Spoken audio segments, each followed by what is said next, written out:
starting these young starting pitchers. I would rather see some of these younger guys than older. And I think that when we talk about kind of the consternation that fans have with payroll, right? Mhm. Miles Mikolas is making $17.6 million this year, I believe. How much do they spend this offseason on pitching, or even just an offseason acquisition? Zero. Well, they got Phil Maton. Okay, $2 million. Exactly. So then when you put that into perspective, I think it's things like that have really just boiled over the anger from fans. I think one of the reasons that John Mozeliak is in his last year is because of contracts like the one Miles Mikolas is pitching under right now. Matt Carpenter's extension, Andrew Miller's contract, Brett Cecil's contract, Mike Leake's contract, Dexter Fowler's contract, Wilson Contreras' contract to be a catcher. That's why the guy's in his last year, because of, I'm saying that he wants out too, but the extraordinarily inefficient use of funds, it's not a way to win. The Cardinals can't afford to make mistakes. The Yankees can afford to sign Jacoby Ellsbury and pay him whatever, $22 million a year to not play. The Cardinals need to play the guys that they're paying, unfortunately. They can't afford those mistakes. What was the reason that you think that they gave Miles Mikolas the extension? Because they willingly gave him $40 million. It's not like his stuff was fantastic. And we've seen, you're talking about bad contracts. In 2023, not great. So he signed that $40 million contract extension for the 2023 season, and it was not great for him. He had a 4.78 ERA. He also led Major League Baseball in hits allowed, the third most earned runs in 2023. And last year, his ERA was 5.35. But when you were talking about innings the other day with Miles Mikolas, he did have 15 quality starts, which kind of, you're like, oh, wait a minute. And that's good because it was tied with Sean Manaea, Jack Flaherty, Mitch Keller, guys who are pretty good. Now, of course, the ERA is different for Miles compared to those guys, but he did provide 15 quality starts last season. And in 2022, coming off of the injury, because he only threw 44 2/3 in 21, that was out of the he was hurt during the pandemic year, came out of the pandemic year with 44 2/3. Then in 22, he gives you 202 1/3. And then in 23, he gives you 201 1/3. 200 innings is really good right now. It's not 304 like Bob Gibson used to throw, but 200 innings now is well above what the ordinary starter provides. And I'm sure that's what the Cardinals were expecting even last year when he gave you 171 innings. That was good. That's what you're expecting out of Miles Mikolas now. So here's the thing. Sure, Mikolas was terrible. Brooke, the Cardinals' starting pitchers' earned run average is 6.44. It's 28th in the league. And that's no way to go about winning baseball games. Their starting pitching has to be better. And you brought up Eric Fetty, who had a rough go on Friday in Boston. Yes, you want McGreevy up here. I want Matthews up here too. I want the Cardinals to have those pitchers so that they're on the same track as the hitters. But I think the guys to move are Fetty and Matz. I don't think that there's a team in baseball that you could trade Miles Mikolas to. No. And I already saw one of the comments, and I saw this on social media all last night too, where Eric Cleveland says two things from last night's game. Mikolas needs to be DFA'd. Graceffo is not a part of the future. We'll stick with Mikolas needs to be DFA'd. Can the Cardinals DFA Miles Mikolas? Is it beneficial for them to do that? I don't think that the Cardinals are interested. I just have to ask a question. From a baseball standpoint, would it benefit them? Perhaps. But here's the thing. And I think this is one of the reasons that Ollie Marmol is here too. After the 71 win season, I don't think the Cardinals are interested in paying people to not work for them. So the contract plays, which of course does not make the fans feel better whatsoever. Brooke, were you asking that question because of the Twitter back and forth of a Cardinals writer yesterday? Oh, are you talking about the Derek Gould? Derek Gould got really hung up on fans' usage of the phrase DFA because fans kept saying, "I want them to DFA Miles Mikolas," and Derek was like, "I think you want them to release Miles Mikolas," and everyone's like, "No, I don't. Just DFA him." He was like, and so Derek got really caught up in the difference between DFAing a player and releasing a player, and it bubbled up to the point where eventually everyone in Derek's mention was just like, "Fine. Fire him into the sun. I don't know what word you want me to use. I don't want him on my baseball team anymore." It was a very funny conversation on Twitter. And it's interesting because sometimes you'll have a reasonably valuable player and you'll get all over Twitter, DFA this guy. when he actually has value for a trade. And I ask many times, why would you not just want to trade the guy and get something for him rather than just DFA him? I think I'd be more mad at a GM or Pobo if they didn't try to get something in return for a player. But to your point, there was no way that they could move Miles Michaelis. There's not going to be many takers for that. But we also saw some of the other pitchers. You mentioned starting pitching struggling this weekend, and Andre Palante, that's another part of the conversation too. But Ryan Helsley was another portion of this with a doubleheader where he pitched just 1 inning and he gave up 2 runs, 1 hit off of 1 hit, and 4 walks. That's the big key there. And I was asking you before the show, if you were ranking your concern level, if I'm just going to pick a couple of guys here, let's say Miles Michaelis, Andre Palante, and Ryan Helsley, if you were ranking 1 through 3, the concern level for each one of those pitchers, where are you putting them? Well, I'm not concerned about Michaelis because he's delivering what I expect him to deliver.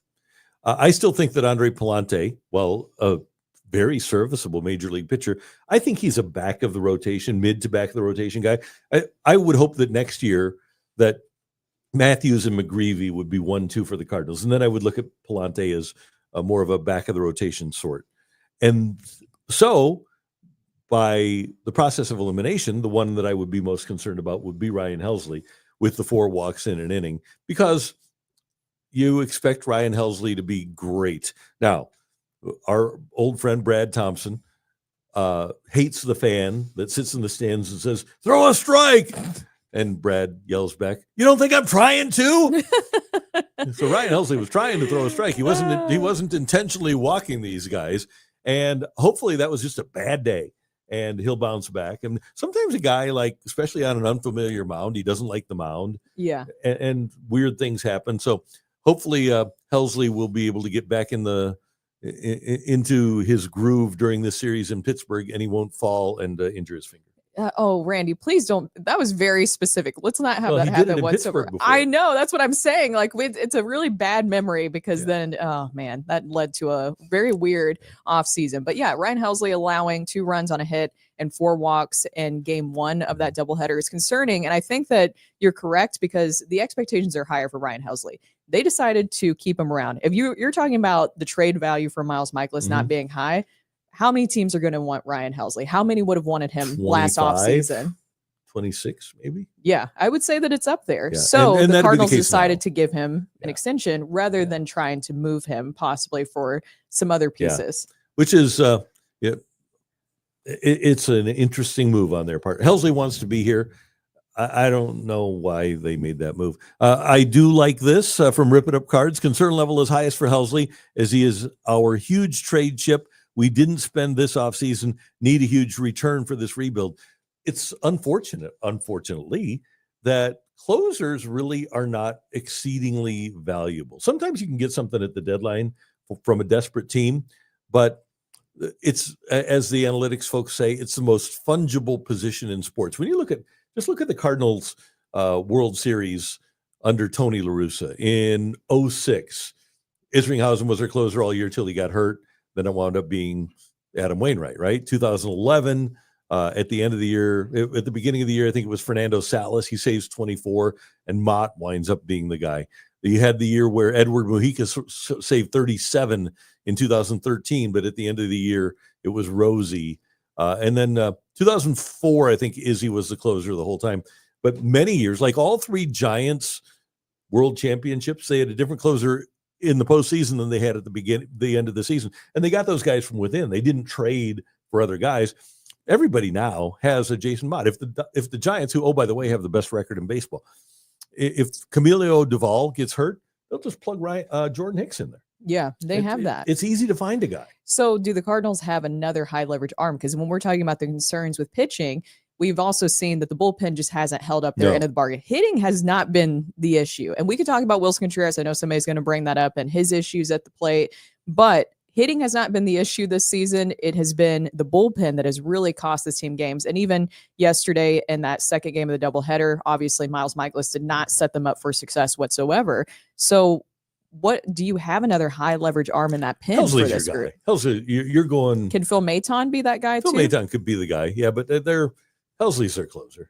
Yeah, they'll go way down the line with him. Was that his first blown save of the year, or has he blown another one? Nope, that's it. So I think they'll give him plenty of opportunity.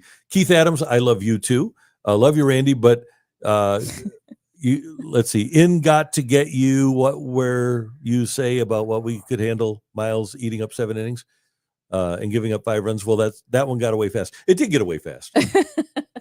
Okay, so can I do this word by word? Keith, you were probably doing texting while driving. There's nothing wrong with texting while driving, right? Right. We encourage this. He started it with love you. No. We don't. Well, we encourage safe driving because I believe that you can't do that. Well, in you Missouri can't, anymore. but that doesn't. Just because you're texting and driving doesn't mean you're not safe driving. Okay. Don't text and drive. Don't text and drive. Sports of STL vehemently encourages you to pull over to the side of the road and send your text messages. Do not text and drive. Okay. Stuart Big, at what point do you just eat it and cut ties with Miles? It's not that much money he has owed, right? It's like what, $17 million this year, right? Yeah, Spotrac has it as $16 million in cash, 17.37 in total probably salary. Get to mid-season, maybe 81 games, and if he's still only giving you 2 2/3 every time out, then you got it. His first start of the year was, I thought, and I'm not saying this was good, but I'm saying it's what everybody that's a reasonable person should have expected. If you look at his first start of 2025, Brooke, and it was against the Angels last week, right? Mm-hmm. And he gives you 5 1/3. He gives up 2 runs, both earned, struck out 3, walked 2. If Miles Michaelis gives up 2 runs and gives me 5 1/3 every time, I would take it. Now, I'd prefer to get 6. I would. And you mentioned the 15 quality starts last year. Hopefully he can get into that sort of form. So he's had 1 representative start, which I think is probably what he is, and then he had 1 horrible start, which he has a tendency to be at times. But I have a great deal of difficulty DFAing a guy because he had 1 horrible start. Yeah, you have to see, obviously, a little bit more. Yeah. I think that people are we talked about this the other day. I understand that there's a lot of anger right now towards the team, and they didn't make any big moves this offseason. Payroll went down. So this is a very different. Have you experienced an offseason like we experienced from the Cardinals organization? Or a team like this? Even in the 70s when I was growing up, they had Simmons, and they had Brock, and they had Hernandez, and they got George Hendrick, right? Hall of Famers. Mm-hmm.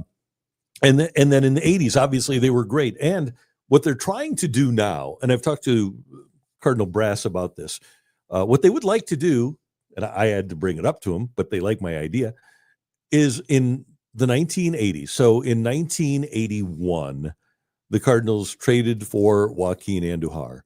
They had a young pitcher by the name of Andy Rincon who got hurt. But then in 82, they bring up Willie McGee. In 83, they bring up Danny Cox. In 84, they bring up Terry Pendleton. In 85, they bring up Vince Coleman. In 86, the rookie of the year, who had been brought up late in 85, was Todd Worrell. In 87, they bring up Joe McGrain. Every year there was, and those are just the guys that were top of the line. Every year there was an impact rookie for the Cardinals in the 80s. And that's what they need to get back to, especially with the financial limitations that they have. And let's be realistic about it. Their market is in the 20s. They're going to have financial limitations.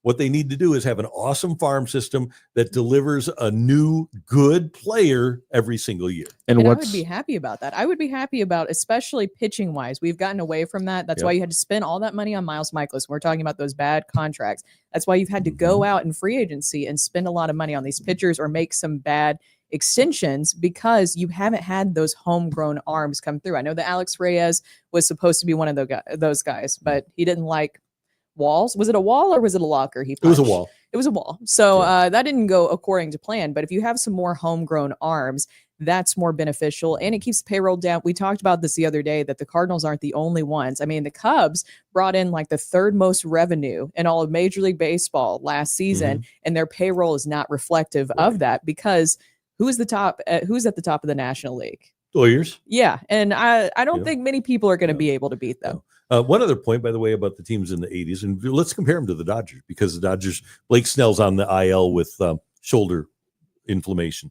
The 1982 Cardinals had 2 rookie starting pitchers, Dave LaPointe and John Stuper, which is also something that you need to do, not just have young players, but throw them into the fire. Let them deal with the pressures of being a major leaguer. I would like to see that. Matthew. I just think that point is just, it's so stark when you just talk about the fact of the season. I'm not breaking any news here. Everyone's seen this stat. First time in like 27 seasons, the Cardinals don't have a rookie. Yeah, on the or at least on the opening day roster, right, they didn't have a rookie on the opening roster for the first time in 20 plus years. And yeah, they do have a lot of young talent. And the runway conversation has obviously been very common this year. But it is interesting to me that you're making that point in the season where they broke a very long-standing record of having a rookie on the opening day roster. This year they don't. And they could have easily changed that. There's 3 or 4 guys that could have been candidates to be on this roster on day, or I guess 3. Well, and they could have not given Victor Scott 130 at bats last year too. Also burned it last year with Victor Scott. And so there's a lot of reasons that's actually a problem, even though there is a lot of other young talent in Jordan Walker and Mason Wynn. It's a problem that there isn't a rookie, in my opinion, on this roster, because why don't they have the same guts they had in 82? Well, to put a rookie in the pitching staff and put him in the fire. They absolutely could. Now, they don't have the gumption that Whitey Herzog had, right, to play those rookies. But I look at it a little bit differently than you, Matthew. Graceffo was up yesterday. He's 25. Matthew Liberatore is 25. You have Victor Scott, who's 24.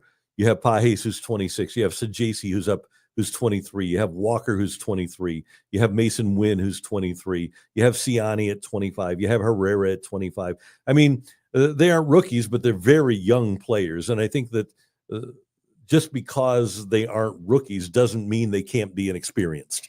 And I think they are. This team, I think it needs to grow. And that's why we are talking runway, is because they're young players that need an opportunity to be more seasoned than they are. Yeah, you want to make sure that you're also setting them up in the right situations, because we also have those conversations where guys were not completely ready yet and were thrust into a role that they weren't maybe ready to do at the major league level. And you look at the pitching staff too. I still would have liked to have McGreevy be here, but Ollie Marmol was asked about this. Remember, at the beginning of the season, he says that they have this data, they have these charts, and Randy, you talked about this last week, not only on position players and how many rest days they will need, they have it all charted out, but also for the pitching staff, they have things that show them that a starting pitcher in general, will probably be injured at some point, especially in March and April. So they're looking at, you keep hearing pitching depth. We're not doing innings eater. Remember last year, we were so tired of hearing innings eater. Now it's pitching depth. And that's why they have kept some of these guys around. I still believe, though, they should have at least kicked the tires on moving Fetty.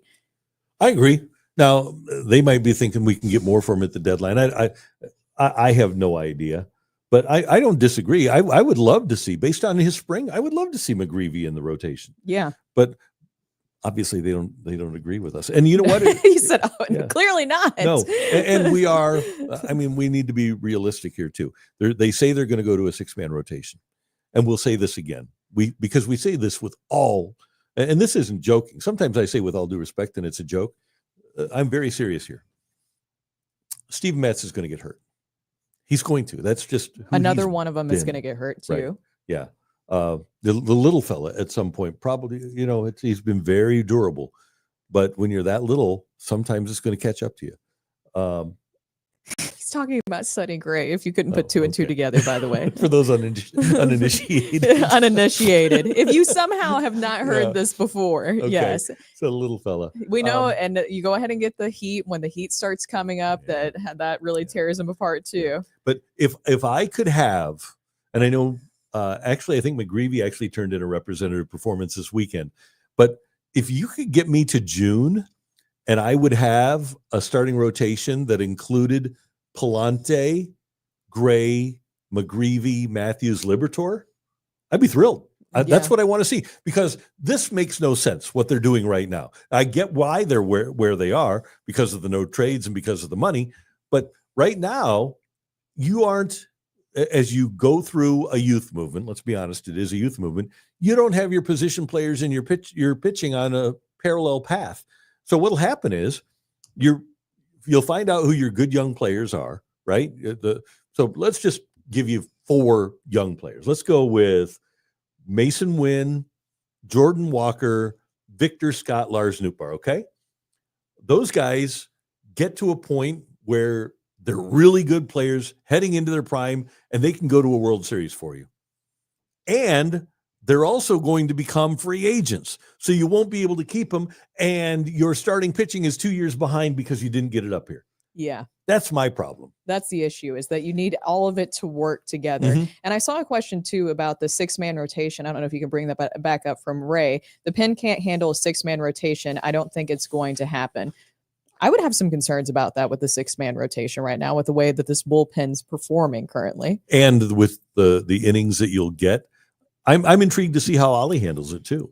Yeah. There's got to be a way. But yeah, you're right. Because if you have a 6-man rotation, and typically every major league manager is using 4 or 5 relievers in a game. And if you do that, then a couple of those aren't available the next day. So all of a sudden you get to the third day and you don't have any relievers available. Yeah. So yeah, that's a problem. Jay Reinegate. It's Reinegate. Is that what we figured out from him the other day? Crazy. I don't think that Michaelis was throwing meatballs. It's something else that just makes him very hittable. Probably the velo, lack of movement on the fastball. And the inability. And he said he wanted to work more outside the strike zone this year. Yeah. But he's one of the rare pitchers that fills up the strike zone. And I think I looked it up last week. I believe in 4 of his seasons, he has led or been in the top 3 in hits allowed in baseball. So he's one of those guys that would have been really good when the ballparks were bigger and the players weren't all swinging for the fences. But now with the number of hits allowed, okay, so last year he allowed 194. I believe that was 3rd in the league. Year before that, league leading 226. Year before that, 170. I think that was top 10 in the league. And then his first 2 years led the league at 186 hits allowed. In his second year, he was second in the league with 193 hits allowed. So he does allow a lot of hits because he pitches in the strike zone. And in this day and age, if you don't have swing and miss stuff, if you don't have a breaking ball, then you're going to get pounded into submission. And I think now with the scouting the way it is, I mean, look at the way the Red Sox were swinging the bat last night. God. They were swinging the daylights out of the bat. Yeah, he was very hittable. So when you're talking about a guy who's giving you innings, he was giving them a lot of innings. It was basically like practice for them. And the offense has been there for the Cardinals. I see people chiming in on the chat about that. If you saw this yesterday on social media, the Cardinals have had 10 or more hits in each of their first 6 games of the season. The first time that they've done that since 1966. Yeah. That's pretty good. It is pretty good. So the Brant Brown approach is working. The pitching now is a big concern. This might be just too simple of a question, but is there anything? We already addressed the Miles Michaelis DFA things. I know that that's still coming up on the chat, or release him, whatever you want to do. But is there anything they could do at this moment to help or fix the pitching? 6.44 earned run average among their starting pitchers. I don't know. Can you move guys around? I think you need better work out of Blake Lively. She's in a lot of trouble lately, by the way. Really? Yeah. You haven't seen all the news about Blake Lively in the press? Oh, yeah. Yeah. Not our Blake Lively, of course. No, this is Robert Blake that we're talking about. Sorry. Confusion abounds here at the Randy Karraker Show. But no, what's going on with Blake Lively? I didn't mean to take you off track. You haven't seen all that stuff? Did you watch the movie that she was in? What was it called? Wilson, I know that you know what I'm talking about over here. The new movie. Oh, It Ends With Us. So there's a lot of drama going on behind the scenes with her and the other male like lead actor. And apparently her husband was getting involved, and they're like suing each other back and forth. The actor or her and Ryan? No, the actor. I can't remember what his name is. Justin Baldoni. Thank you. What happened? So it seems like it was a big power struggle. Like he's saying that, she started to take over things and he was pushed out because he was the director. And then she started taking director credits. And so it's like this huge blown up situation. My guess is that during her livelihood that Blake has probably gotten her way a lot. So okay, so now back to Casey Blake. Oh my gosh. Have I ever called him Casey Blake? No, that was a new one. Yeah. We'll have to add that to the list.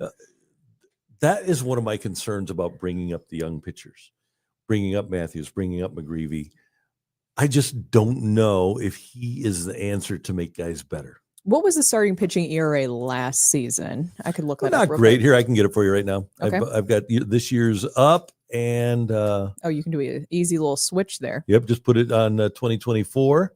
Bing, bang, boom. So basically what you're saying, how they brought in Brant Brown and he's helped the hitters and their approach at the plate. You're not buying into that Dusty Blake has advanced these pitchers. Not yet. Last year, now remember, Lynn was here, Gibson was here. They were 20th at 4.33. And this is 9 games in. You know, they could go on a run here. They could go on another 5-game run like they did the first 5 games of the year. And that 6.44 could be brought down to 5.5 very, very easily.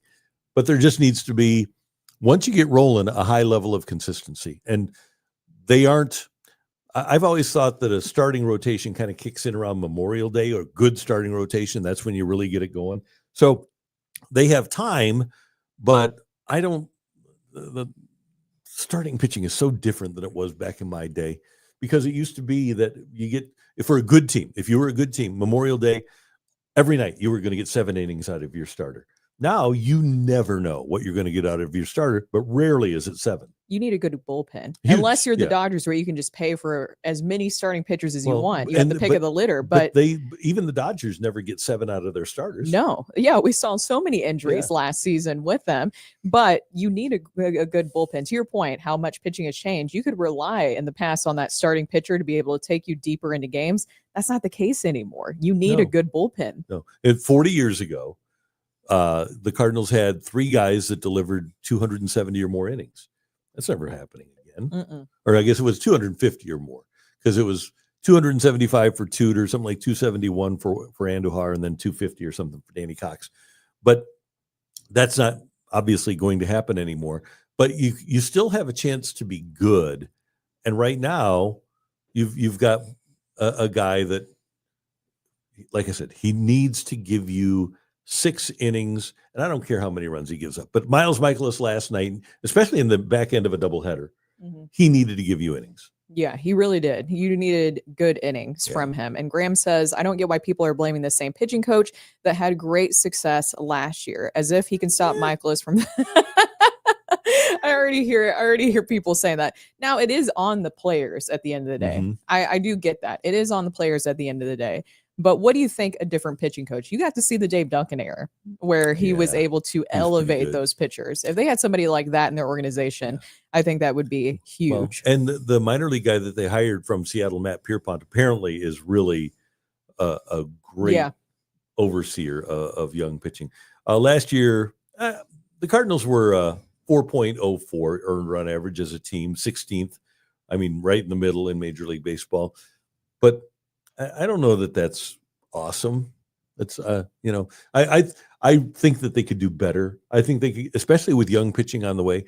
I think they could have somebody that could get more out of their young pitching than Robert Blake does. The Ghostface Gaming says Gray, McGreevy, Fetty, Palante, Matz is the best 5 if you want to win. Period. Gray, McGreevy, Fetty, Palante, and Matz.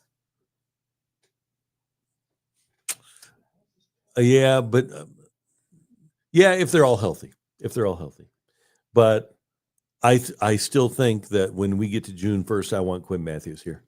Yes, I want Quinn Matthews here too. Yeah. So I'm still trying to figure out how exactly you get McGreevy and Matthews into the starting rotation outside of an injury. Well, I agree with you. You could trade Fetty. And if Matz, who is going to start on the 15th, right? He starts 1 week from tomorrow, is allegedly his first start. If Matz gives you 3 or 4 good starts, then maybe he becomes marketable. I know. And then you have to move him, though, before he gets injured. Right. That's the concern that I have, because right. we have seen Matz. Matz is great when he's healthy, friend of the show. So we really enjoy talking to Steven Matz. Yep. Good bike when rack he's guy, healthy. too. And he loves St. Louis. He does love St. Louis. Yeah. Yes. But the concern is always, and that's why they've had to really find different ways to make sure. Remember last season, they kind of held him back at spring training so that he could be healthy enough to go into the year. This season, they have the 6-man rotation to hopefully help him stay healthy. It feels like you need to move him before he gets injured again. Then you have to wait, and then he has to come out of the bullpen and then maybe back into the starting rotation. How about man of the dark? I don't care how Michaelis is removed from this team. I just want to see him gone. It feels like a threat. It does. That feels like a threat. Bitter. Also feels like somebody who might have been on Twitter last night. Okay. Yes, you were seeing the comments everywhere. I wish that we could pull. It would take too long, but I wish we could pull up that whole. Just do yourself a favor if you have X. Go to DG's Twitter and jump into the replies. Don't actually send one because you don't need to be in that group.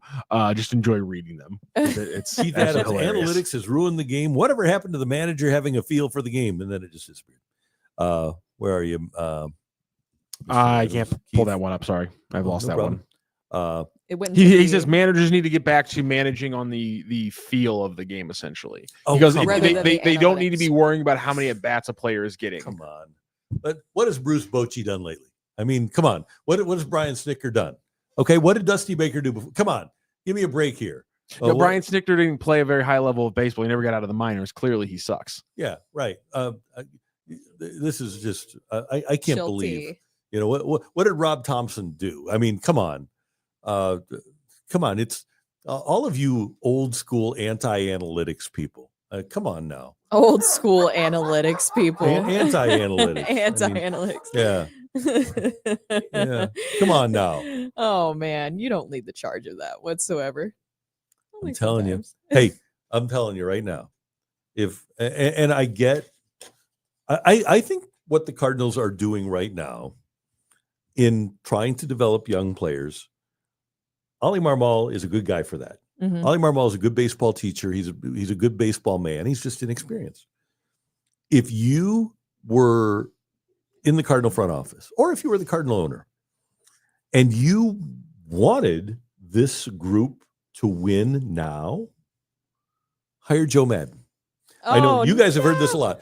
Joe Madden at 72, and I've talked to my baseball friends about this and asked the question, would you hire 72-year-old Joe Madden right now to be the manager of the Cardinals? Would he win? He would. He would. I don't doubt that, but why is nobody hiring him outside of MLB Network? Well, here's why.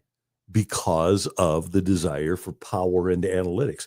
His book, everything he says, is so anti-analytics movement, which apparently works with people like Bochy and Dusty and some of the other old managers.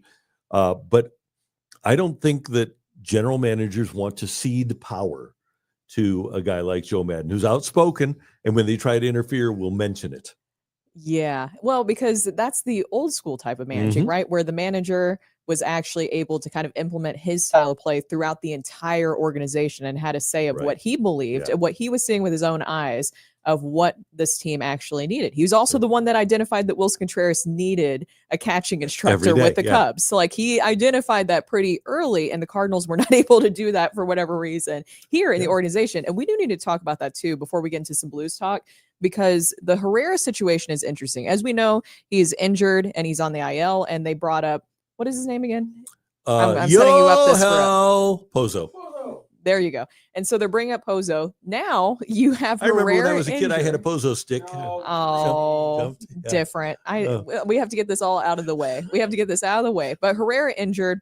You have Willson Contreras, who's moved to first base, and Ollie mentioned before anything happened this weekend that if there was a break glass situation, you do have Contreras there for a doubleheader. That didn't happen. You had Pages catch in both of those games, and he did well at the plate, actually. So it wasn't a big concern. You do need another catcher coming up. But when we're talking about kind of guys who can evaluate, we're talking about Joe Madden, the Herrera situation still kind of irks me a little bit. The bat, of course, plays. The fact that they still can't figure out who he is defensively to the point where maybe we need to start looking at a different position for him. You had Willson Contreras come in, you're moving him to first base. Now you're going to have to do this with another catcher who went through your organization. Somebody told me last year from the Cardinals that his arm would never be good. That he worked super hard. He did everything they asked. Remember when they sent him down and they said he's working on his arm? Yeah. And his arm apparently will never be good. What's the reason for that? And why is this just something new? Some guys are gifted with a strong arm, and he's not. But how long has he been in their organization where they didn't realize that until now? Somebody who's much bigger baseball nerd than me. Is his pop time also bad? It's better. Okay, it's better. So it is just his arm. It's not that he's just slow out. It's not that he's just slow out of the crouch or anything. Yeah, he throws lollipops. I mean, you compare. That's crazy. Obviously, it's unfair to compare anybody's throws to Yadi, but you compare his throws to Willson Contreras. Then why was him staying on his knees the solve? Because wouldn't he get more power on his arm, and wouldn't that be mitigating a bad pop time?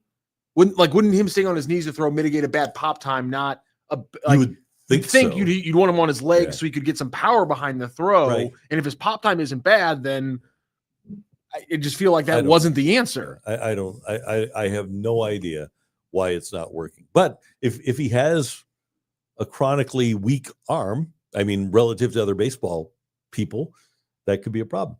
And that shouldn't have been a new discovery. Well, and no, this is why the Cardinals have all these new people in the minor leagues. This is kind of a microcosm of what has happened in the Cardinal system. Two things. Number one, a lot of guys brought up that really don't know how to play winning baseball, but the evaluation process that we've spoken so highly of, we've spoken a lot of, not highly of. I mean, high in terms of volume of conversation. That's accurate. Yeah. But Brooke, you were there, spring training in 2020, right? Right before the pandemic. And they were telling us that, hey, we aren't worried about when Yadi leaves, because this guy, once he gets his back going, they said, this Herrera kid's going to be something. I remember that. It was more concerned about his bat rather than him defensively and his arm. Yeah. So how bad is that evaluation? I don't know. And then he gets here. I understand too that some guys just do not shake out in the way that you expect them to once they get to the majors. But at the same time, the fact that we're in this position now where his bat has to play, he has to be in the lineup. Yep. He has to be. Well, not right now because he's injured, of course, but no structural damage. It should be only 10 days. Yes. So when he's healthy, you need him in the lineup, but now you're so concerned about him behind the plate that you might need to move him to a different position. Maybe not this season, clearly, but down the line, that just really messes up the roster construction even more. And I want to make another point here, because I don't want anybody to think that he's not giving his best, because he is trying. He's a really great, conscientious young man. He wants to be great, but there are limitations. He's not as gifted as some other people, and it's just it wouldn't be fair of us to be critical of Herrera, Ivan Herrera. And man, can he hit? So I want to make sure that we all realize that this is not a Herrera thing. This is an evaluation thing.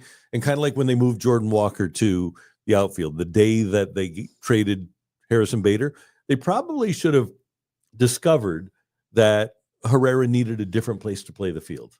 Instead of being reactive, proactive. Yeah. That's the thing that we keep going back to. Michael Telemark says, couldn't agree more about Herrera. Now the Cardinals have 4 guys that don't have really a position: Gorman, Contreras, Walker, and now Herrera. Just crazy. What? Yes, Rocchio? Mm-hmm. Jordan Walker's playing a fine right field. Says he wants to be a Gold Glover. Nolan Gorman can play a pretty solid second base. Or third. We don't know. Maybe he even can play the hot corner. Jordan Walker also tall enough and athletic enough to probably play first base if he ever has to in his career. Awesome, well mic'd up too. Heck, if he can play right field, he can definitely play left field. Yeah. Listen, you're 100% right that the Herrera and Contreras thing are tricky, but I think lumping in that situation with Gorman and Walker is completely different. Yeah.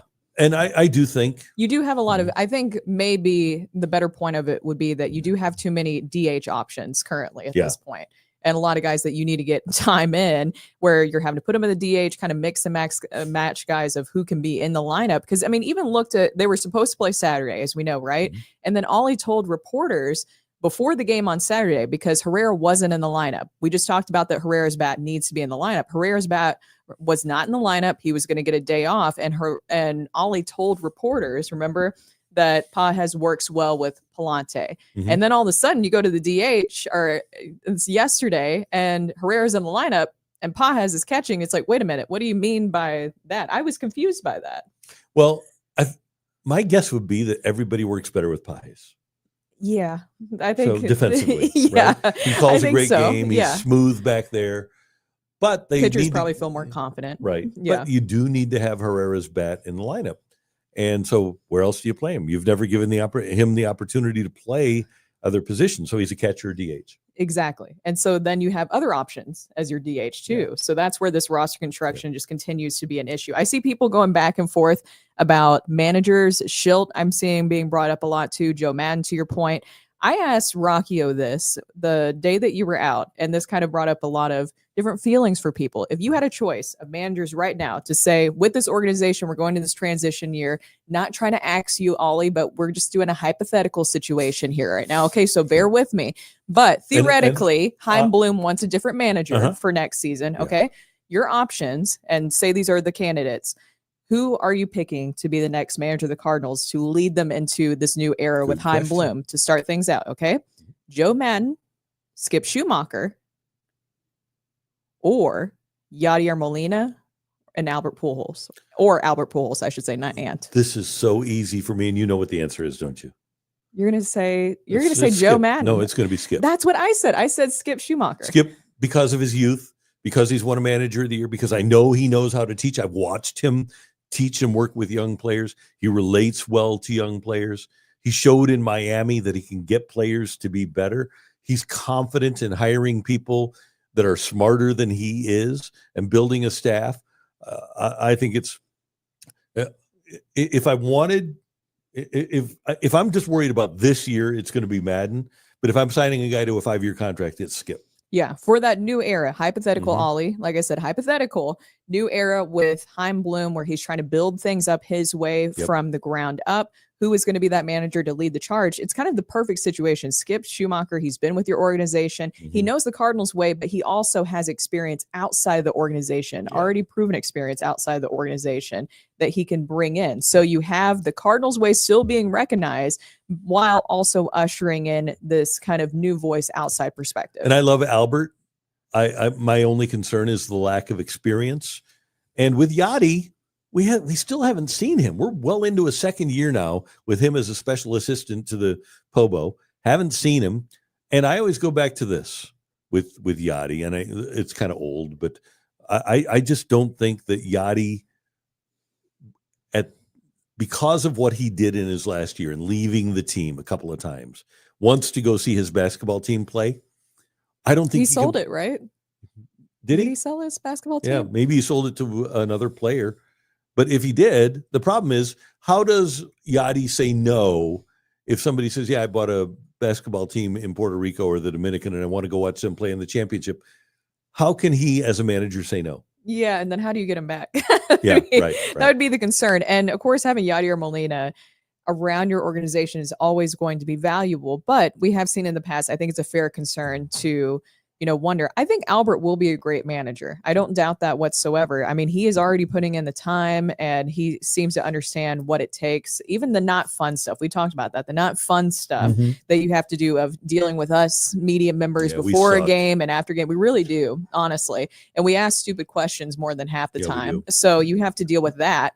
But I see people saying, Ellipsis 150 included, saying, no, I see Topher Rocks. Maybe it's a couple people are saying this. Albert would boost attendance. So they're saying that Yadi Molina and Albert Pujols would get butts back into seats. Well, Brooke, I don't disagree with that. Now, is it going to lead to more consistent winning? I don't know. But the San Francisco Giants have sold out their first 3 games of the season. I have to believe a big part of the reason for them doing that, and they've had attendance issues like the Cardinals have, but they hired Buster Posey as their president of baseball operations. I have to believe that bringing back a World Series hero benefits you in terms of attendance. Now, to maintain that attendance, you have to be able to win. Right, Matthew? I agree. And just going back to your point about Yadi and Pujols, I'm not saying that Yadi doesn't love the game of baseball. He obviously does. But we're making these comments about, the basketball team, and he's just got his foot in a lot of different buckets. His son. Yeah. What I brought up when Brooke asked me this question was that just a few weeks ago, Albert Pujols was was in the booth for the first time calling a baseball game. He was in Dubai doing it. Right. Because that's what Albert Pujols is willing to do for the sport of baseball. I'm not saying that anyone who isn't willing to do that isn't ready to be a manager.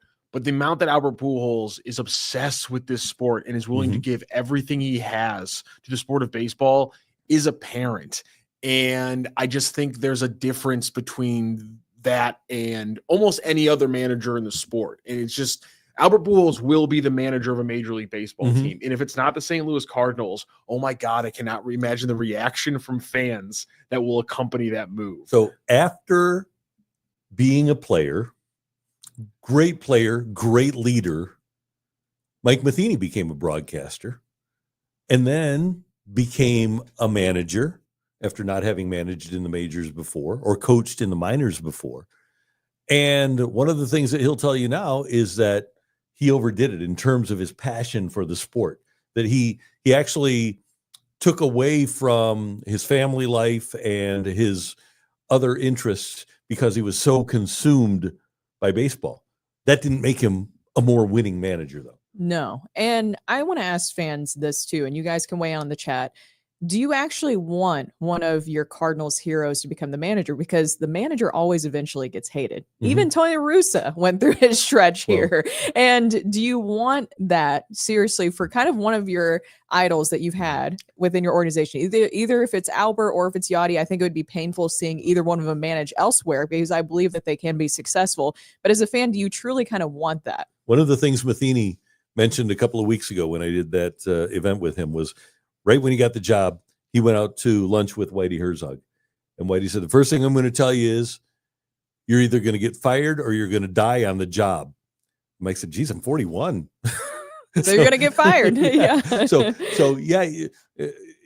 And look right now, how people want, if Oli Marmol were winning, people wouldn't want to get rid of him. But you have a 71 and an 83 win season and people want something different. Yeah, well, because the expectations are higher within the franchise. Speaking of expectations, we have high expectations of you to make sure that you've subscribed to this YouTube page and like this video. And if you haven't already, go to sportshubstl.com and sign up for the Hub newsletter, which is absolutely astoundingly incredible. Bernie Miklasz writes for it now. Sent to your inbox twice a week and anytime St. Louis sports news breaks, you'll be the first to know about Sports Hub STL events and merchandise. And you'll get exclusive content and prize opportunities and more.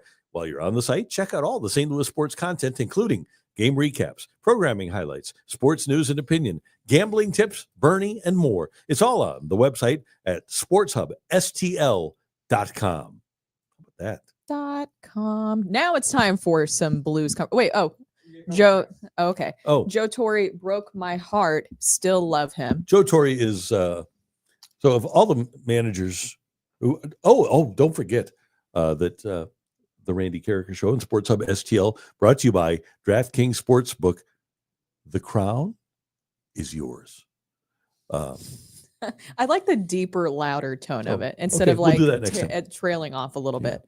Why did Joe Torre getting fired break your heart? Is that why?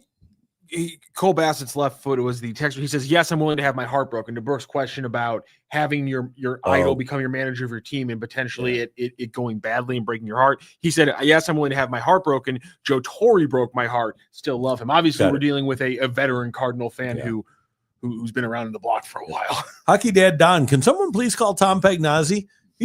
We got Peg's number, right? Because he's doing FanDuel Sports pre and post occasionally. Pags is also a big fan of and a booster of the Arkansas baseball program. Let's see. This is Michael Telemark. I'm on the fence. My heart would love to see Albert manage, but my mind says go with someone who's proven they can manage. And that's one of the reasons that I come down on the side of Skip Schumacher. Not only did he manage at a very high level for a very dysfunctional franchise. He worked through a lot of stuff to be the manager of the year with the Marlins. And now...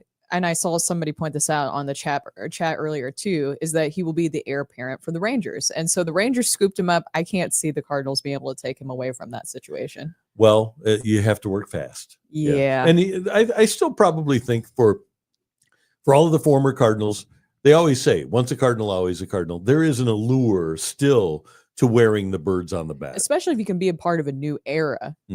A new era, new situation coming into this where you could have a big voice. I believe that Bloom will work in lockstep. If it's Oli Marmol, whoever it is that will be coming in manager to be the manager of the team in the future, that they work in lockstep together. Yep. This is Joseph, who said, I don't think the Cardinals have had a manager from outside the organization, but Tony La Russa worked out well. He did. When Joe Torre came back, he was kind of from outside the organization. He'd been to Atlanta Actually, after he left here as a player, he went to the Mets. He was a player manager with the Mets, went to Atlanta, won divisions there. Then he was a broadcaster for the Angels for 5 years before becoming the Cardinal manager. So he wasn't as familiar with the organization as it was when he took over them as manager, as he was when it wasn't the same as when he was a player, is what I'm trying to say here. Yeah. Talking with the Soul says, any chance Matt Holliday would consider managing? Just curious. I don't know. He's talking about developing talent. He's done that with his sons. That's for sure. Right. Yeah. He will certainly be inclined to help coach if Ethan is in the organization. Yeah. One of the narratives I do hate that is out there about Matt Holliday is that he didn't want to take the bench role because he knew what the Cardinals would become. That's just not the case. No, it's not. It's not. Matt Holliday would say himself that that's not the case. I think he has said that multiple times in different interviews. It was more about where his sons were at. Obviously, sons both very talented. And now you have Ethan getting ready too for possibly playing at the major league level, which he is so talented. I can understand making sure that you're around because once you get into it, it's really hard to get away from it, as we were talking about. It is a full-time job. And Matt decided two things. Number one, he wanted to give Ethan the same sort of time and attention that he gave Jackson. Yes. And Jackson was just starting his pro career. So he wanted to travel around and be able to help Jackson assimilate into professional baseball life. Mm-hmm. And he's done that. He goes out on the road and sees Jackson. He goes and sees him in the minor leagues, now in the major leagues. And then obviously he's able to help out his other son, Ethan, as well. John Jay and Daniel Descalso have some coaching experience and are being groomed for a manager spot. That's from Matt Jenkins. Yeah, I guess if you're a coach, you're being groomed for a manager spot. Yeah, I think so. And that's what the Cardinals have done, right? Mm-hmm. They elevated Ollie Marmol. They elevated Mike Schilt from the organization. Right. But I wonder if Chaim Bloom will want to do something different in the future. It's going to be his call. Yeah. He'll be the Pobo. And I'm intrigued by what his approach is to that, too. And obviously, that's one place where Ollie has an advantage because he already knows Chaim Bloom. You have to believe, like Bernie was talking about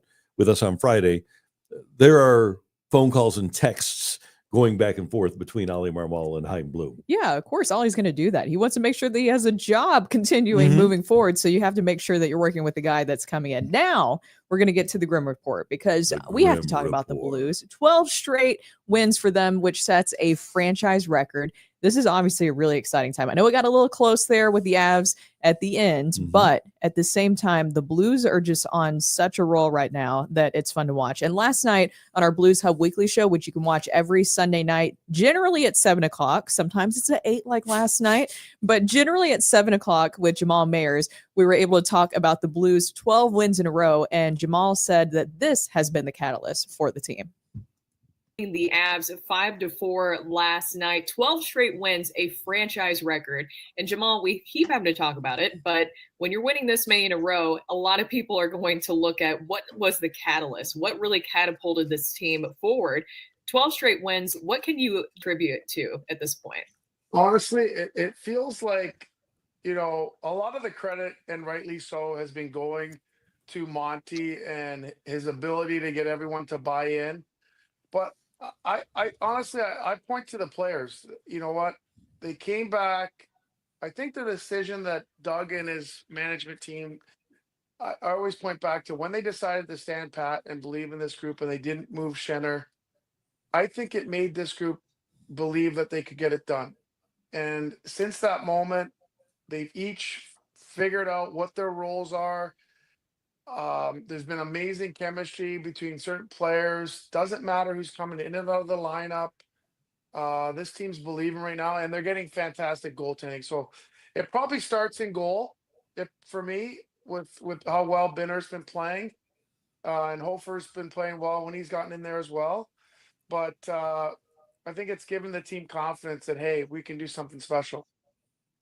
Goaltending, obviously a big part of it. I still think, personally, it's bringing in Jim Montgomery. When we're looking back at what happened during the course of the season that just really catapulted this team forward, where we're now seeing these 12 straight wins, a franchise record for them, I go back to the hiring of Jim Montgomery because you can tell now that his game has been implemented. The way that the players even kind of speak right now, you can just tell that Montgomery is implementing his plan and it's working out. He's elevating guys that I never expected anything from whatsoever. Cam Fowler, we've talked about that trade, bringing him in. I didn't think that it would be really that big of a deal, but in the absence of Colton Parayko, Cam Fowler has been one of those defensemen that has really stepped up. You're getting Parayko back here soon, just right at the right amount of time. You have Jimmy Snuggerud coming over from college hockey, and I know that he still will have some growing pains here, but in just his first week in the NHL, he gets his first NHL point. In that Avs win, he set up that Pavel Buchnevich goal. That whole sequence was just amazing by him, and he had dinner with Sidney Crosby, which was really cool. That's pretty cool too, yeah. I think like the Cam Fowler thing that's crazy to me is, and we talked about this, but this is his highest point per game production of his career in his 15th season in the NHL. He has never had it's 34 points in 47 games. So it's like 0.7 points per game. He's never had that in his career. Closest is a 0.5 back in his mid 20s when he was entering his prime. He's 33, 34 years old, and he's putting up his greatest points per game run while also playing great defense and putting up his greatest plus minus run as well. It's unbelievable what Cam Fowler has done. And like, if this was a move by one of the Canadian teams or one of the big six on the coast, this would be the talk of every segment in the NHL of this. Not only did you fleece the Oilers for two young players in the offseason, but then midseason, you grabbed one of the best offensive midseason trades we've seen in the last 5 years. Yeah, unbelievable. And you think about just what he has been able to bring to Parayko. The fact that I think it's a test. We're hearing a siren in the background, but it's just a test of the emergency broadcast system. But the fact that the Blues, ever since Jay Bouwmeester suffered the heart attack, they've been looking for a partner for Colton Parayko. And you've had probably a half dozen guys. Nick Leddy was brought in to do that. Scandella was brought in to do that. Torrey Krug was brought in to do that. But they really haven't had the perfect partner for him until now. And it has been an amazing renaissance with Cam Fowler. Yeah, and that's why I give so much credit when we're talking about the catalyst for what happened in the season that has led to this huge momentum shift for them. I just think that it's Jim Montgomery. I know that it's all about the players. They still have to execute on the ice at the end of the day. Were here, though, before Montgomery got here. Yeah, but he's bringing out the most out of these guys. Jim Montgomery is 34, 16, and 6 and has helped St. Louis just solidify themselves as a playoff team, and he deserves a lot of credit for what they've been able to do. I mean, Bennington, that Four Nations bump has been fantastic. I know that you could look at the 4 goals allowed last night, but that was not last night, Saturday. I don't think that was indicative of what we saw in the game whatsoever. And Ray, is it Ray? Let's see what we got here. Oh no, Pimp Daddy Mike. That's a difference. Yeah. It's Mike 2. Yeah. So Pimp Daddy Mike 2. There's a 1 out there. The Blues need to tighten up their defense in the last couple minutes of the game. They keep giving up the lead in the last minute or less of the game. Thank goodness they wanted an overtime. Yeah, that's and those are things that Marty has talked about. He says we've got to be able to close out. There's no doubt about it. There are no perfect teams. You'd like to be able to solve that problem, although it's happened against pretty good teams. You just have to find a way to score an empty netter. Ghostface Gaming, Gray McGreevy. Hold on, that's not what I have. Let's turn to, would you rather end the season on a 16-game win streak or buy into the theory of a loss is a good thing? A loss is a good thing. And here's the thing. You got to remember how to lose and come back from losing. You do. At least once. Yep. Here's another thing with the Blues. If you keep winning and you catch Colorado, do you really want to play Dallas in the first round? No. You're scared. Not necessarily. Not in the first round. Let Dallas and Colorado beat each other up before you'd ever have to see them. That's what I would like to happen. Yeah. So I'm fine. My preference would be to play Winnipeg, but they're really good. If I can play Vegas, I'm okay with that. I do not want to see Dallas in the first round of the playoffs. Ooh, this is a good question from Hockey Dad Don. Who is the St. Louis's sports family? The Holidays or the Kachucks? That's an easy answer. That's an easy answer. Kachucks? I don't see Matt Holliday crying on national television in OB's hat. It's a good luck charm for him. That's the argument right there. The man was crying on national television as his son, who did play hockey in St. Louis as a child, won a Stanley Cup, and he's got an OB's hats on. That's the most St. Louis sports dad thing you can concoct. I think that's the difference, is that the Kachuk kids played here as kids. Yeah. And the Holiday kids went to did Chaminade. not. Yeah. I think that has a lot to do with it. Let's Turn 2 says the Bucks. That's pretty good. Yeah. Joe Buck still lives here in St. Louis. Julie, and Jack. Yeah. Spinxes? Yeah, maybe not. Wow, you shot that down much quicker than I expected. Well, I mean, Leon and Michael and Corey were all terrific, but Leon moved away. Okay. Michael moved away. So they didn't really, even though they're from here, they didn't really stay here. I mean, Justin won. Justin won a couple state titles for CBC as a coach. Then you got Jason being Jason. Big Walt still works for the Blues, correct? He does, yes. So, that's a good point. Yeah, he's here. Nothing against the Holidays. They're also a St. Louis Louis awesome. sports family. Also, their sister dominated hockey lacrosse in the area as well. Yep. Right? Is she lacrosse or is she field hockey? Field hockey. Oh, she field hockey? Excuse me. Okay. So she was also an incredible athlete as well. Yeah. So what in the world? Just another one of these comments. Kachuk's ate White Castle and Ted Drew's. Maybe some pork steak. They win. There you go. That's a good point. Oh my gosh. That's very specific. Yeah. Just think about how much Budweiser over the years. Yeah. My parents were in town and my dad was so excited to have White Castle because you have White Castle down in Tennessee in the South, but it's primarily Crystals, I would say, is the more dominant small burger down in the South. And he was excited about the amount of White Castles here.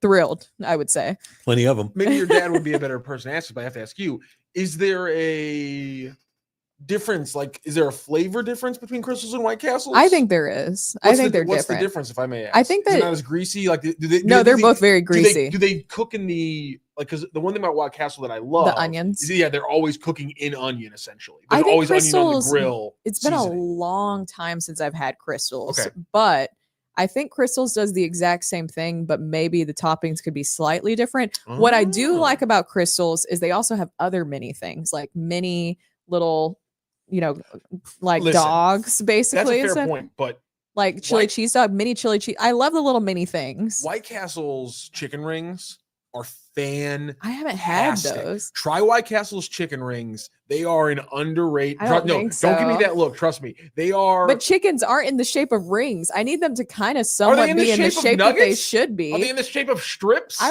like tenders, and I could see like where that comes from the chicken. Can you? Yes, because then it's all one. Can we get a diagram of a chicken out here, and I need you to draw? I'm saying that it doesn't look like mush. Like in those chicken rings, I'm sure they look like mush, right? But chicken nuggets. You're saying.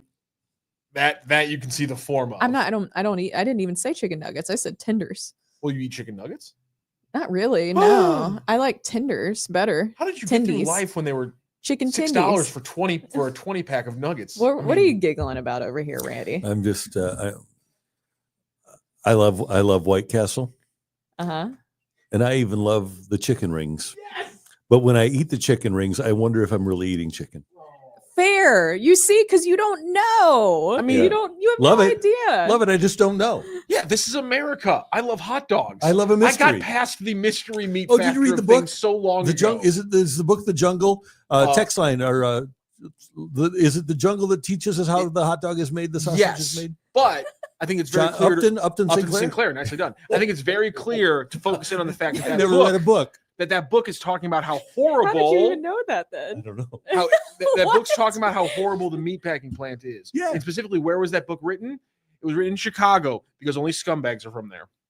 Wow. There you go. We just went everywhere with that one. Anyways, Blues 12-game win streak. Very exciting right now. Will they make it 13 tonight against Winnie? I don't mind if they lose Minnesota a game. Mini, is it okay for us to call Winnipeg Winnie? Yeah, why not? It's cute. Okay, good. They probably hate it though. Well, no, they like to give weird nicknames to things. I think it makes sense because if I am ever in Winnipeg, I will be shivering too much to get the peg out of the word. I'll be saying, I'm in Winnipeg. So yeah, I like Winnie's better. So, okay, here's my question then. Yes. All the teams in the league, Washington has a really good record. Winnipeg has a really good record. Blues have beaten Colorado twice in a row. Is there a team, as you look at the playoff standings in the National Hockey League, that you think the Blues are incapable of beating 4 games out of 7? Is there even one? I can't find a team that I think the Blues can't beat 4 times out of 7. Now, I think it'd be very difficult. If Matthew Tkachuk is back for Florida, they would be a snootful, as our friend Steve Savard would say. I think Dallas or Colorado in the first round would be very difficult. Dallas more so, more because of Ottinger. But I don't see a team there that I say, man, that really scares me. Well, because of what you've seen from the Blues, right? Right. How pesky they are. And the Blues are scary for everybody else. Yes, because of what they're able to do. I just like what they have. And I brought that up to Jamal. You can go back and watch that interview. And Jamal did have to calm me down a little bit, where he was like, we still have to pump the brakes a little bit about Stanley Cup talk because they are just a wild card at this point. But at the same time, he did admit, yes, like there's not a team out there that wants to face the Blues at this point in the postseason. And they're a wild card because of what happened before February 1st. Yes. Since February 1st, or since the 4 nations, most wins, most points in the league. We're big sample size now. And you've seen, especially not just in hockey, but with other teams too, it's how you go into the postseason if you're able to ride that momentum in. And they're doing this again without a top 15 defensive player in the league. So find me another team who's going into the playoffs on this kind of run, missing an A1 player like that. Yeah, there aren't many. Chad Harrington says, this show always ends up talking about burger sandwiches. Fair. Well, are burger sandwiches? God, no. Yes, they are. They're saying thank you. I was going to say, are we going to do this? Because, I asked a question in the chat. I asked a question in the chat because High Definition said Crystal does the same thing as White Castle, but they cook under a hood and the burger doesn't have the 5 holes in it. And him bringing up the hood thing made me ask, I thought kitchens having a hood was just like a safety thing that you had to have so that like the kitchen doesn't get too smoke filled and stuff. Like I thought that was like a safety factor in like industrial kitchens that you just had to have a hood. I didn't know if that factored into the taste factor of a Crystal's burger versus a White Castle. And so, yes, you're right, Chad. Burgers are always a fun topic. It's a legit question. Thank you. I looked up the other difference too between Crystals, and I forgot about this. Crystal typically puts mustard on its burgers, whereas White Castle does not. Thank you, AI Google. Yeah. Oh, very, very well done. Do you guys want to know about Cards Hub 365? Because it's very cool. To. Yes. So tonight the Cardinals play the Pirates, and after the game, Cards Hub 365 will come to you right here on Sports Hub STL right after the Cardinals game against the Pirates, and hopefully it'll be a win, but you'll be able to weigh in and you'll be able to participate in the conversation just like you're participating right now. It's a daily Cardinals show right here on Sports Hub STL. It's brought to you by Gray Bar, and it'll come up today after the Cardinal game, and you can never get enough of Cards Hub 365, right? So that means that you can come here, and you can always get it on demand from YouTube, but you can also follow the broadcast on Apple and Spotify or any other major podcast outlet. Sports Hub STL brings you Cards Hub 365, powered by Gray Bar, your distributor for electrical and datacom needs. Is it time for overarching now? It is. So get in any of your comments, questions, concerns, burger questions. Is a burger a sandwich? Is a sandwich a burger? Whoa. No. My brain just this is a square and rectangle thing. Let's lay some ground rules here. If there is meat on bread, is that a sandwich? Yes. So that's a burger. That's a burger. That's one kind of sandwich. But it's still a sandwich. Yeah, exactly. I'm just saying it's like sandwich under is a the very umbrella. wide umbrella term. Agreed. I just think because Ellipses 150 was in the chat before, and he thought, like, to him, when you say sandwich, he just thinks a deli cut sandwich. Like he just thinks deli cuts. Okay, and I just think your issue is that your scope of what a sandwich is too narrow. You need to broaden your horizons. Because like when I think of a sandwich, I think of big piece of like French bread loaded up with like chicken, bacon. I got a sauce in there. I got 2 or 3 kinds of veggies. I got 1 or 2 different kinds of cheeses. If you're just thinking a sandwich is 2 pieces of bread, a little ham, and some cheese, you need to think bigger in life. Yeah, you do. Like life's too short to eat those sandwiches. Turn on the grill. Make your sandwich making process multi-step. That's the way to live. Let's Turn 2 says, who else is all for blue cheese crumble and mustard as a great burger topping combo? Not me. I'm not a big blue What? cheese guy. Okay, so I'm a That's different. like, no. But it's a I'm fine thinking a million combination. other cheeses Here's before one that. thing that I do with burgers, though. Okay. So I will get a burger, and I think we all have our own unique taste. Not that this is my favorite burger, but I will get a burger with lettuce, pepperoni, black olives, and ranch. Oh my Wait, God. say that again? I will get a burger, really good burger, with lettuce, pepperoni, black olives, and ranch. Give it a little tang. On a burger? Yep.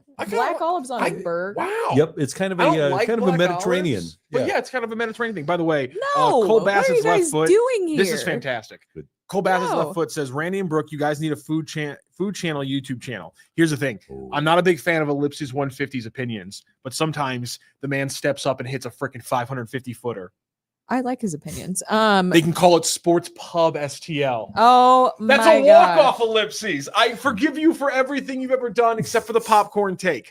Oh my gosh. Yeah, I would love that because I love food. Now, I don't Sports like what you Pub guys STL is such a good idea. not black olives on a ham. I think Oh, it does is. not. I love A burger needs to be just traditional. It needs So- to have cheese, preferably cheddar, tomato, lettuce, a little onion slice on there, No, ketchup, no onion. mustard. I like a good Duke's mayo? traditional. What is it? Duke's mayo. Yeah. How about if I do like a mixture of Duke's mayo and ketchup? So kind of like a Thousand Island special sauce. Okay. kind of Yeah, I thought you were about to say black olives and I was going to get really terrified. We have another big question here. Big question. Okay. From Clark's Collectibles. Okay, so is a hot dog a sandwich? I think it is because it's meat on bread. I broke Many people disagree with me. I broke Brooke's brain on this one because she was like, yeah, but the bread isn't all the way cut through. And then I was like, you've been to a sub shop, and Brooke's entire world was just like shattered in front of her eyes. Yeah, it's just different looking. It's different shaped bread. But I yeah, don't know. I don't know how to feel. If we're not putting an egg on top of the burger, what are we doing? I think that's fine. I think if I just want like a burger, I want the standard, just some nice lettuce. My favorite burger in all of St. Louis is the Annie Gunn's burger. That's a good one. Is a good burger. High Point is awesome though. And you know I'm what? not a big fan of smash burgers, Oh, but I I do like High Point. I'm just not smash burgers like a are not big, my thick burger. first Sure, got it. option. Yeah. I like Cole Bassett's left foot again here. It's on bread. You shove it in your mouth with your hands. It's a sandwich.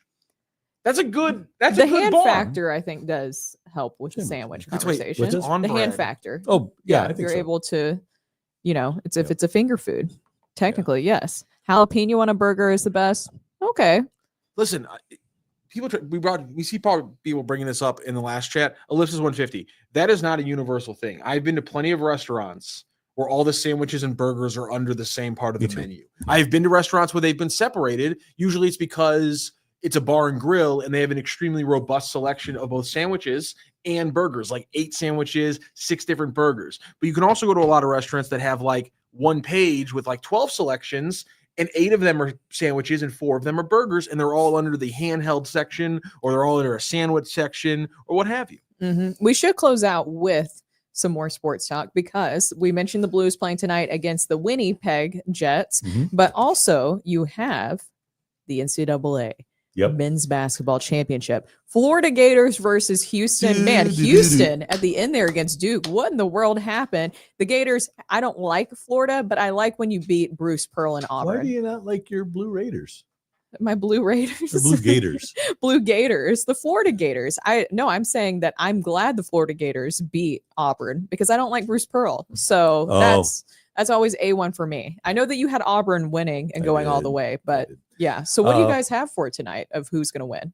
I kind of like the Houston defense. Okay.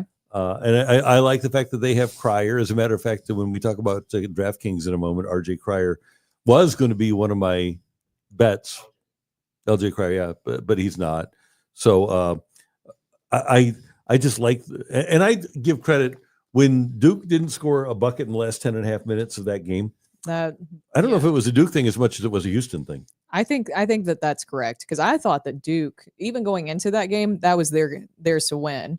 But Houston's defense, I think, might be a huge factor for them. Yeah, so who do you like? I like Houston. I like Houston to win it all. So, and they never won with Phi Slamma Jamma.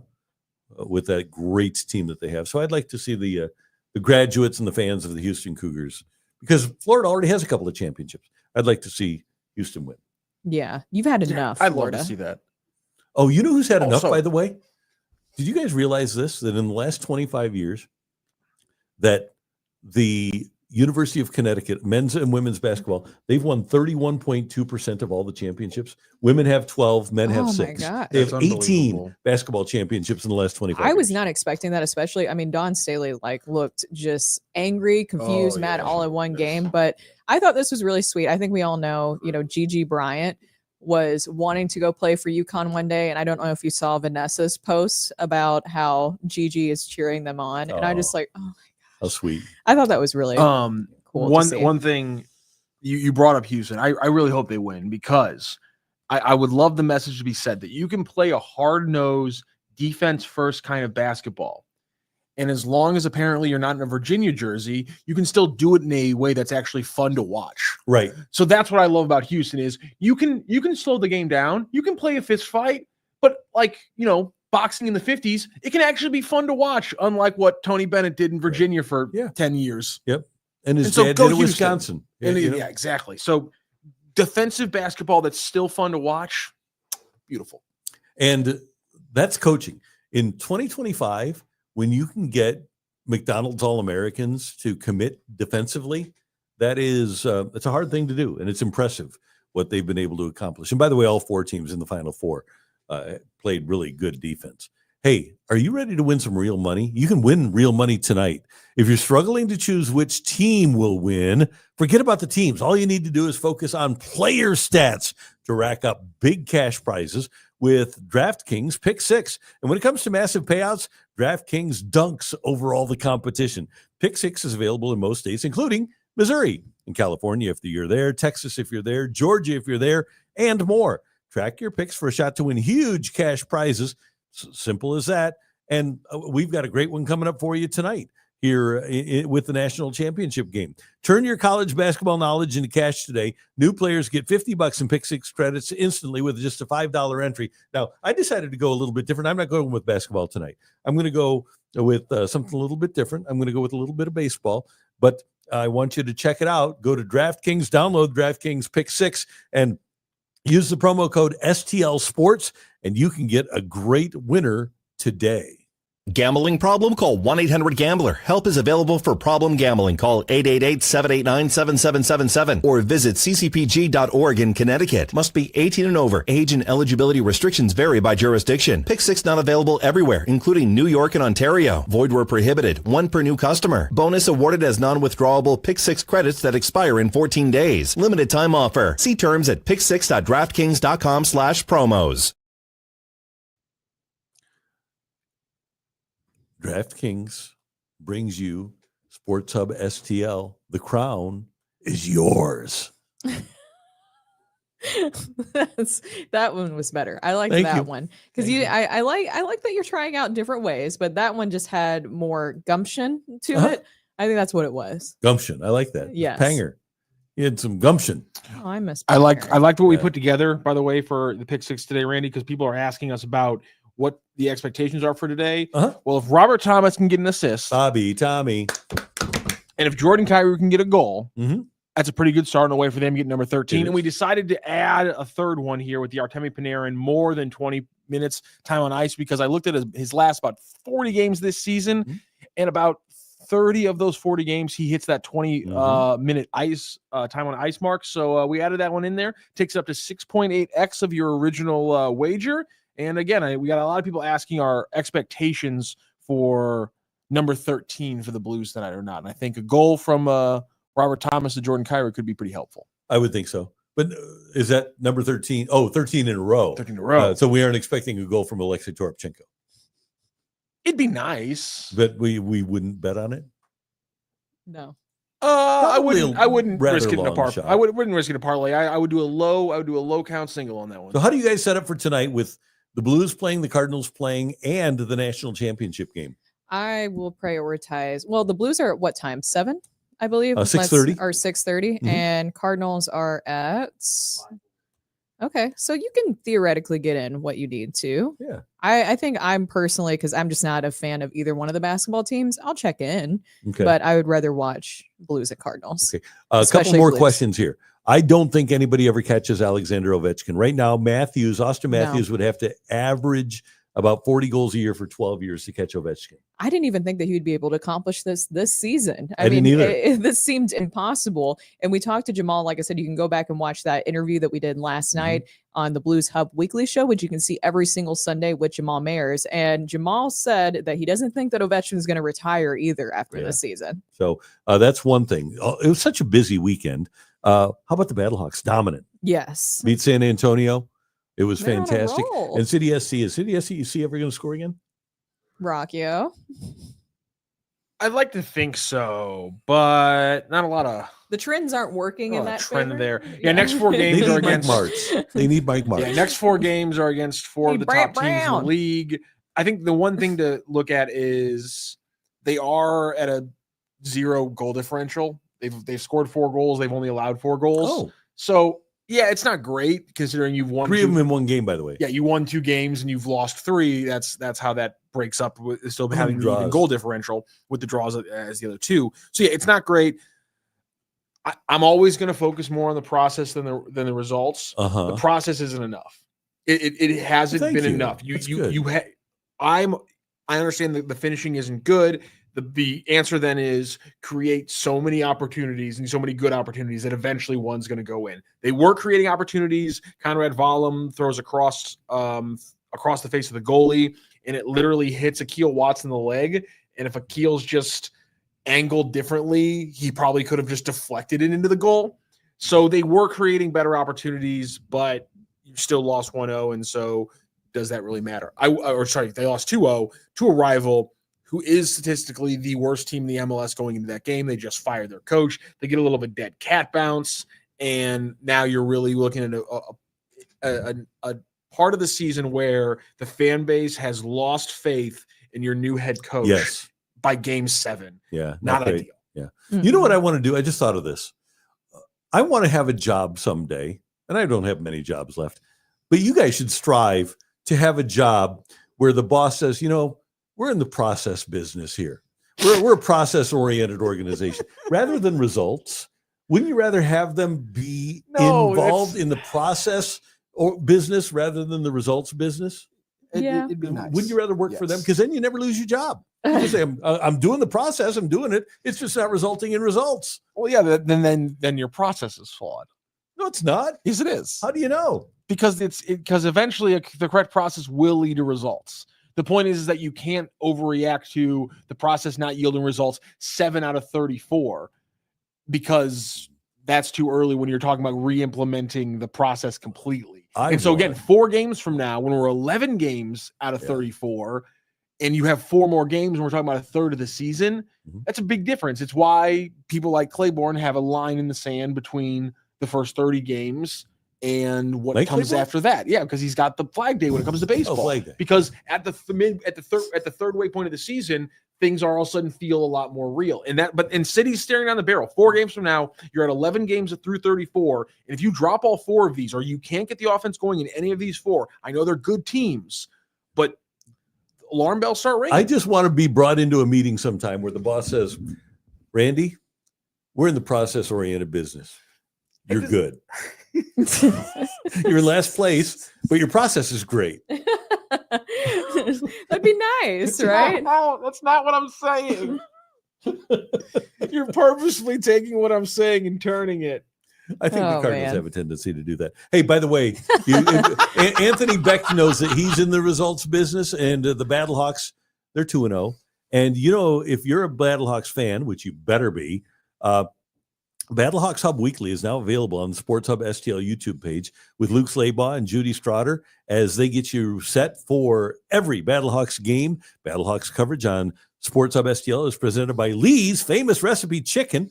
With the new Lee's Famous Recipe Chicken Battlehawks box, you can score up to 30% off Battlehawks tickets, plus get 4 of their famous breast strips and a side of potato wedges, which Matthew loves, for just $8.99, only at Lee's Famous for Chicken.